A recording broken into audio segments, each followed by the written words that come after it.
Okay, Dr. Marshall here with Medical Specialty Clinic. So tonight we're going to talk about uh, weight loss in general. I'm going to give you some tips and tricks on how to read labels and just some things that you may not have known. I know some of these I had not realized before seeing them or learning about them. So I thought I would pass that information along to you. So this is our weight loss session series. This is session 6. And so we'll go ahead and get started. All right. So the first thing I wanted to look at is this package of ground turkey. And some of you may recognize this from a recent documentary. I won't mention the name, but it's very good. And it talks about weight loss and a lot of detail. Obviously goes into more detail than I can in just a few minute video here. But I want to point out these things on the label that are not necessarily lies, but are certainly misleading. So first off, 93% lean, 7% fat ground turkey. Okay, so that is important because when you look at the actual information, you'll notice that it's 8 grams of fat for 170 calories.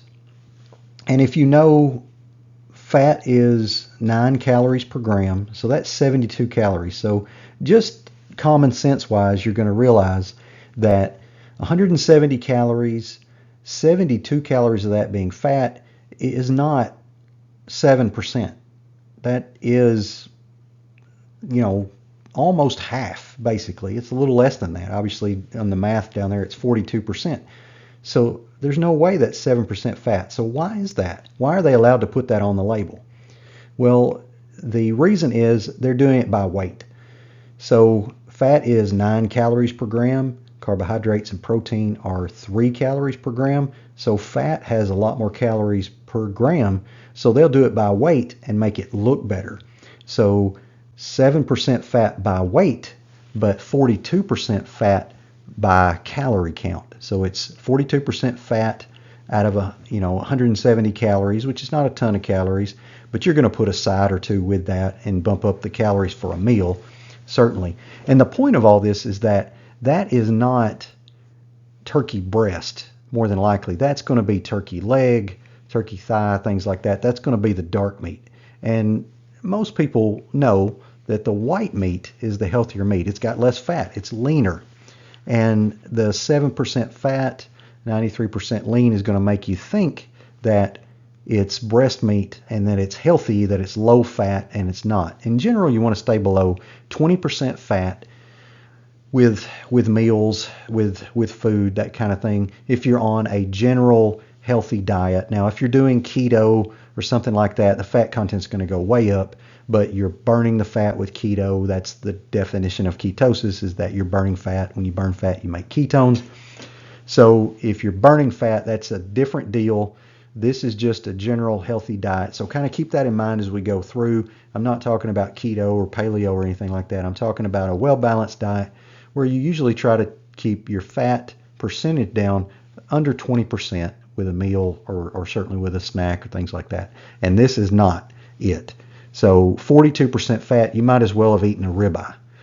This is turkey. It makes you feel better when you see the label, but it is certainly not low fat, and it's not 7% fat, at least not by calories. So here's another example where they say lean, 93% lean. To do that, it only has to be less than 10% grams of fat, or I'm sorry, it only has to, in order to do that, to say 93% lean, it only has to be less than 10 grams of fat per serving. They decide what a serving is, not you. So they can say any serving size and get it down less than 10 grams of fat and say lean. All right, here's another example, and this is going to be a little bit better. You can see same brand, same company. This is ground turkey breast. It specifically says breast, so you know that it's breast. They can't lie about that. The other one did not say breast. This is a lot more lean. It went from 93 to 99% lean and only 1% fat. Now, 1% fat sounds awfully optimistic to me. I doubt that anything from an animal is going to be 1% fat, whether it's a chicken or a turkey. But anyway, here we go. We'll look at this. Total fat, 1.5 grams of fat, only 120 calories. Got a lot less fat, a lot less calories. Those things kind of go together.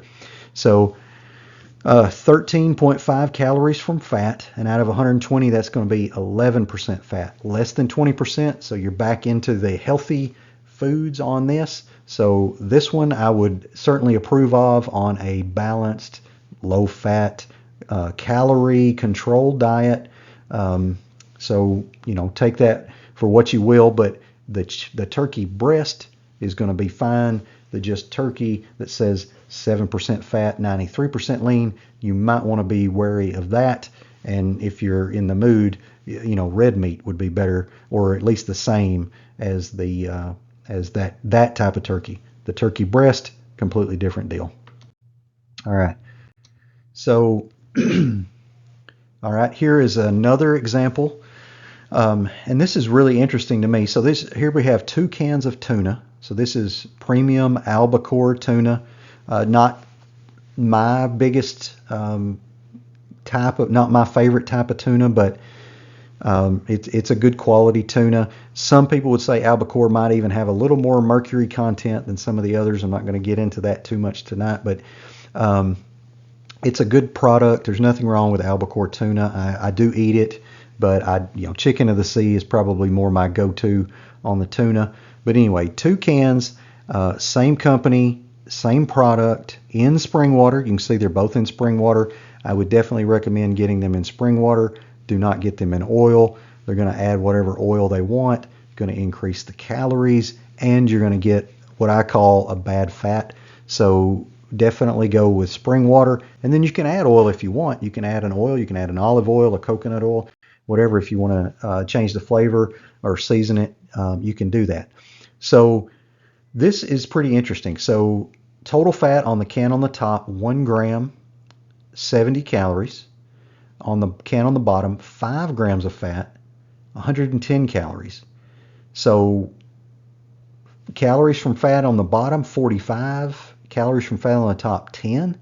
So how is that? Like we got 1 gram of fat in one can and then 5 grams of fat in the other. How do you know what's going on? Well, the difference is, when was this caught? So tuna quadruple their weight when they go to breeding season. So they have to swim a long way and breed, lay their eggs, and then get fertilized and reproduce. So when they do that, they eat like crazy and they quadruple their weight, and they do that by adding fat, and they burn fat.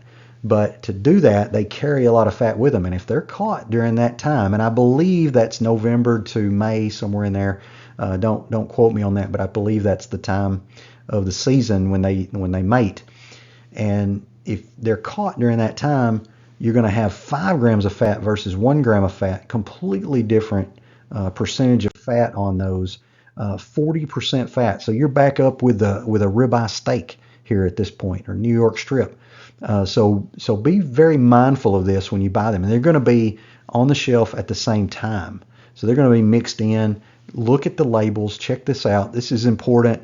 Now, 4 grams of fat, not the end of the world, but just another example of how the labels can be misleading intentionally to make you think you're getting something good and not tell you about that. They're not going to tell you that, depending on the season this was caught, it's completely different and really unhealthy. 40% fat from tuna at one point in time, and then much lower fat content in the other, under 20% on the top can. You're going to be much better off with that one. So keep that in mind when you look at tuna, and I'm certainly recommending tuna as part of your well-balanced diet. Not only tuna, but tuna, turkey, chicken, very good meats to eat as part of a balanced diet.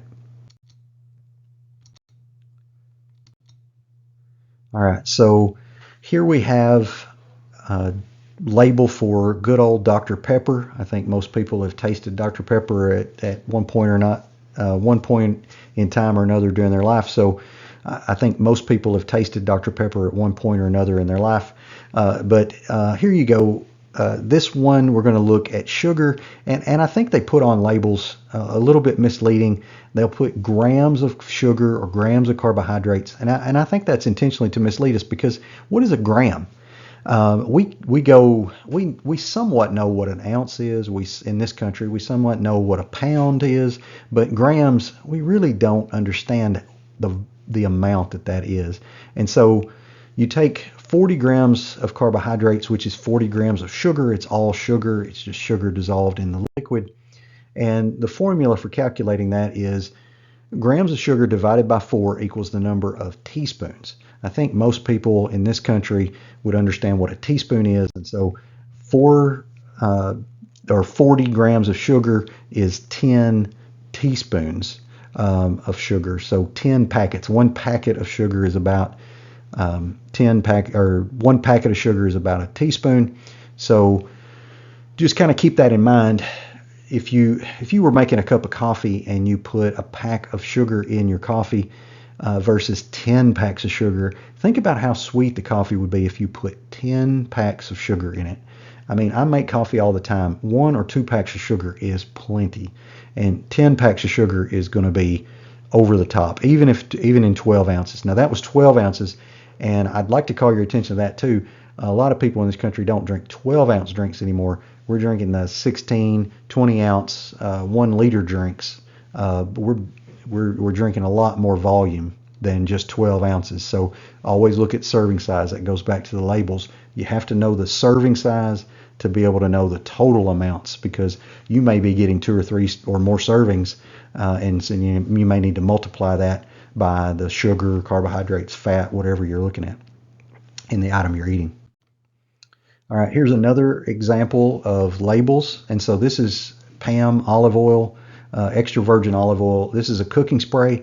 And before we get too far into this, I got this from the documentary also. And don't stop using cooking sprays. I use these. They're very good. You use a lot less oil with a cooking spray typically than if you just pour the oil in the pan when you're cooking. So nothing wrong with cooking sprays. This is an example of how the labels are misleading, or just flat out lies, actually. So on the back of the Pam cooking spray, you can see it has, on the label, it has 0 calories and 0 grams of fat. Well, when you look at that, that can is full of oil. It's full of olive oil. There's no way it has 0 calories, and there's no way it has 0 fat. It's all fat. It's 100% fat. So the whole can is fat, and it's going to have hundreds of calories. So I want you to look at the serving size. I just mentioned serving size. So look here, 1/3 of a second spray for a serving. Now, I don't even know if you could actually spray for 1/3 of a second. You would just have to tap it and spray. Nobody uses that. We spray for a few seconds, probably 2 or 3 seconds or more to spray the pan. Well, maybe 1 or 2 seconds anyway to spray the pan, but more than 1/3 of a second. So that's unrealistic as well. And that's an example of where they've used a low serving size to make it 0 calories. And the reason this is possible is because in the US, if it has less than half a gram or half a calorie per serving, they can put 0 on the label. And that's what they've done here. That is not 0 calories per spray. It's going to have a few calories. Now, is it significant? No. But the whole can is way more than 0 calories. And it's certainly more than 0 calories per serving. So here's another example. I can't believe it's not butter. Now, this is margarine. This is a margarine product. In my opinion, you should never use margarine for anything. This should not be on the shelves. We should not be using it. It's not good for us. Butter is a much better option. Olive oil is a much, much better option. So I would recommend you stay away from margarine in general. But just to give an example here, 8-ounce bottle, 226 grams. It's 100% fat. It's all fat. How many calories are in the bottle? Well, 9 calories per gram in fat, and that's 226 grams. So 2,000 calories in that bottle. So, some people might be tempted, instead of spraying it onto their food, to unscrew the cap and pour it on their baked potato. Obviously, you should not do that. And then here you go, 0 calories, 0 fat, and the first ingredient is water, but then the second is soybean oil, and then the fourth is buttermilk, so on and so forth. So this is very highly processed. It's just not healthy. This is not something you want to eat. This is not what we call clean. This is just not good for you, and I would recommend you stay away from it. That's my personal opinion. So I'm going to steal a an example from another nutrition or from I'm going to steal an example from a nutritionist here, and it's the just don't slash the other three tires. So sometimes in life and with not just habits and dieting and addiction and everything, we will say things to ourselves like, well, I've already messed up. I might as well go ahead and do this or go ahead and do that. So somebody who uses drugs, they'll slip up, they'll relapse. I went ahead and used. I might as well go ahead and use on Monday, or go they'll mess up and use, and they'll say, well, I've already messed up. I might as well go ahead and use this stash or use up what I've got, and I'll get clean again on Monday. Well, the same thing with a diet. You slip up, you eat some cake. Well, I've already eaten some cake. I might as well eat all this other stuff, and then I'll get back on track on tomorrow or Monday. And that makes no sense. If you slip up, you should stop there. I mean, that's what you do. If the equivalent would be driving down the road, getting a flat tire, and getting out and going, well, I've already got one flat tire. I might as well slash the other three tires. And if you can just stop with one flat tire and say to yourself, if I don't slash the other three tires, I'll be okay. I've heard that example and I really liked it, and it made a lot of sense to me. So I wanted to pass it along to you. And anyway, so just a little psychology there on diet. So that was session 6. That was a quick session. I wanted to go over a few label items. And if you'd like some more information, or if you'd like to come see us at the office, give us a call, 731-257-1500. There's my email and our website. You can get in contact with us there too. Don't forget to like and subscribe if you got something out of the video. We'd really appreciate it. It helps out the channel. And look forward to seeing you in the next video. Thank you.